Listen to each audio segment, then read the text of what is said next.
Jane Austen के एक और फेमस नॉवल की आज मैं आप सबको समरी बताऊंगी। और जैसे कि मैंने आपको बताया कि जेन ऑस्टिन का एक और फेमस नॉवल है ये, तो इस पे मूवीज़ भी बन चुकी हैं और इसका नाम है सेंस एंड सेंसिबिलिटी। आज मैं आपको इसी की समरी बताऊंगी। हेलो एवरीवन, मेरा नाम है पूजा और आप मेरा चैनल देख रहे हैं नॉवेल्स फॉर नॉवेल्स। जैसे कि मैंने आपको बताया कि मैं आपको इसकी समरी बताऊंगी, तो जैसे आपको अगर मेरी वीडियो अच्छी लगती है तो प्लीज़ उसे लाइक कीजिए, शेयर कीजिए और सब्सक्राइब कीजिए। तो इस नॉवल की स्टार्टिंग होती है नॉरलैंड पार्क के नॉरलैंड स्टेट से। वहाँ पे हेनरी डैशवुड अपनी सेकंड वाइफ मिसेस डैशवुड और उनकी 3 लड़कियां हैं, एलिनोर, मैरियन और मार्गरेट, और उनके फर्स्ट वाइफ से उनको एक सन है जॉन डैशवुड। उनके साथ वहाँ रहते हैं। जब हेनरी डैशवुड की डेथ हो जाती है तो जो जॉन डैशवुड है, उनकी वाइफ है फैनी डैशवुड, तो उनको पसंद नहीं होता कि जो जॉन डैशवुड है वो अपनी मदर का, मिसेस डैशवुड का और अपनी बहनों का खर्चा उठाए। तो वहाँ पर एडवर्ड फरार आते हैं जब नॉरलैंड पार्क में, तो वो एलिनोर की तरफ अट्रैक्ट हो जाते हैं और फिर उन दोनों का लव रिलेशनशिप स्टार्ट होता है। तो ये फैनी डैशवुड को बिल्कुल पसंद नहीं होता, तो वो जॉन डैशवुड से कह के उनको बार्टन कॉटेज में, जो डिवॉन शहर में है, वो वहाँ उनको रहने के लिए भेज देते हैं। तो वहाँ पे उनकी मुलाकात होती है उनके नेबर से, जॉन मिडल्टन से, और उनकी वाइफ है लेडी मिडल्टन और उनकी मदर है जेनिंग्स।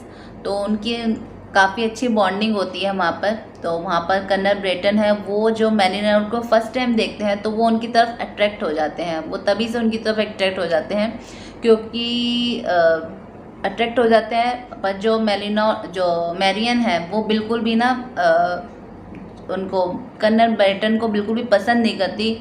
एक तो वो उनसे एज में काफ़ी बड़े होते हैं।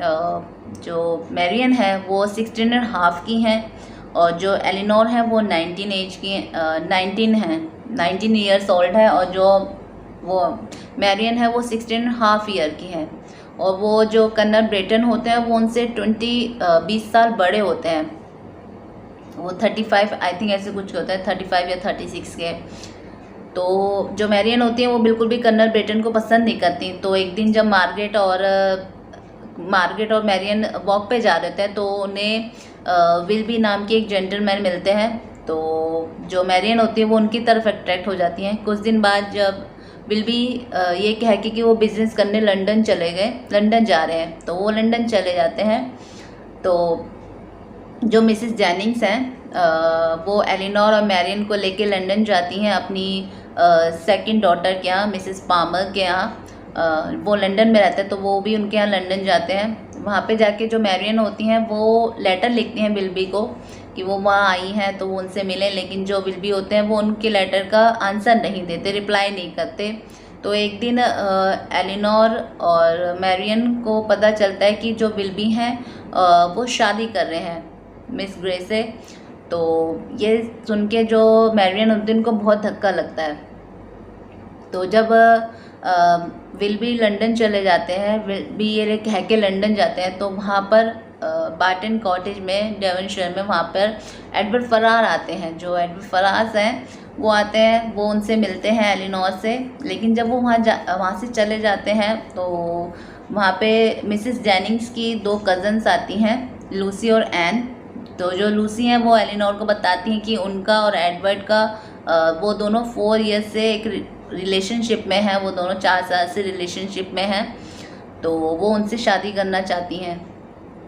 तो जब लंदन आते हैं, जब उनको पता चलता है कि विल्बी शादी कर रहे हैं मिस ग्रे से, तो ये सुन के मैरियन को बहुत धक्का लगता है। ओ माय गॉड, बाइक आ गई।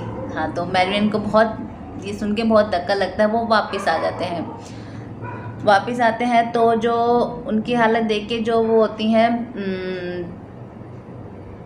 जो मिसेस जेनिंग होती हैं, वो कहती हैं कि हम क्लीवलैंड चलते हैं। तो वो क्लीवलैंड जाती हैं। सॉरी, मैं बात बताती हूँ कि जो मिसेस पामर, उनकी सेकंड जो डॉटर है, वो क्लीवलैंड रहती है, वो लंदन नहीं रहती। तो ये लोग लंदन जाते हैं, क्लीवलैंड जाते हैं। वहाँ पर जो वहाँ पर उनको पता चलता है जो एडवर्ड हैं और जो लूसी हैं वो शादी करने की न्यूज़ आती है कि वो लोग शादी कर रहे हैं। तो एक दिन उनको पता चलता है कि एडवर्ड और लूसी की शादी नहीं हुई है, उनकी शादी हो चुकी है और लूसी जो होती हैं वो एडवर्ड के छोटे भाई रॉबर्ट से शादी करती हैं। तो जो एडवर्ड होते हैं वो एलिनोर को बताते हैं कि वो लूसी से अपनी एंगेजमेंट तोड़ना नहीं चाहते थे। तो जो उनकी मदर होती है उनको ये चीज़ बिल्कुल पसंद नहीं होती और वो उनको अपनी प्रॉपर्टी से हटा देती हैं, बेदखल कर देती हैं। तो जो लूसी होती हैं वो उनके छोटे भाई रॉबर्ट से शादी कर लेती हैं। तो ये सुन के एलिनोर को बताते हैं ये सब। तो एक दिन जब मैरियन बीमार पड़ जाती हैं तो वहाँ पे विल्बी आते हैं, वो उनसे मिलते हैं एलिनोर से। वो बताते हैं कि वो मैरियन से ही प्यार करते हैं लेकिन उन पर डेब्ट इतना हो चुका होता है कि उसको उतारने के लिए उन्हें मिस ग्रे से शादी करनी होती है। तो जो कर्नल ब्रेटन है उनकी अडॉप्टेड डॉटर है, उसका नाम है एलिसा। जो कर्नल ब्रेटन है उनकी एक एक्स होती हैं, वो एलिनोर को बताते हैं कि उनकी एक एक्स थी, उनका नाम एलिजा था। उनकी और उनके ब्रदर की शादी हो जाती है। तो वो उनको उनके जो अफेयर का पता चल जाता है उनके ब्रदर को, वो उनको बाहर निकाल देते हैं। तो उनकी एक्स से उनको एक लड़की है एलिजा, वो उनको अडॉप्ट कर लेते हैं। उनके ब्रदर की डेथ हो जाती है तो उनकी सारी प्रॉपर्टी उनके पास आ जाती है। तो वो उस लड़की को अडॉप्ट करते हैं, उसका नाम भी एलिजा होता है। जो विल्बी होते हैं वो एलिजा से भी अफेयर करते हैं और ये विल्बी की आंट को पता चल जाता है। तो इसी मारे उनके ऊपर बहुत डेब्ट आ जाता है। तो उस डेब्ट को उतारने के लिए वो मिस ग्रे से शादी करते हैं। तो ये वो एलिनोर को बताते हैं विल्बी की वो उन्होंने डेब्ट उतारने के लिए मिस ग्रे से शादी की थी।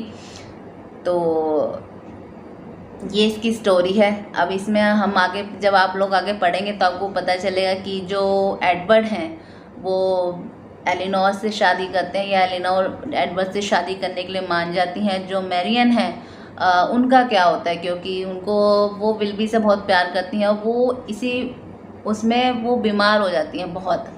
तो यहीं पे जब वो विल्बी होते हैं वो उनसे मिलने आते हैं, लेकिन वहाँ पे वो एलिनोर मिलती हैं, वो उन्हें बताते हैं कि मैंने क्यों शादी की, क्यों करे। तो जो मैरियन है वो एंड में किसको मिलती हैं। तो ये इसकी स्टोरी है। मेन ये एलिनोर और मैरियन पे है कि कैसे वो दोनों फेस करती हैं, कैसे उनकी जो लव रिलेशनशिप है वो कैसे चलता है, कैसे वो हर चीज़ को हैंडल करती हैं। तो दैट्स इट, ये इसकी स्टोरी है। तो नेक्स्ट वीडियो में मैं आपको किसी और नॉवल की समरी बताने की ट्राई करूँगी। सी यू गाइस, बाय।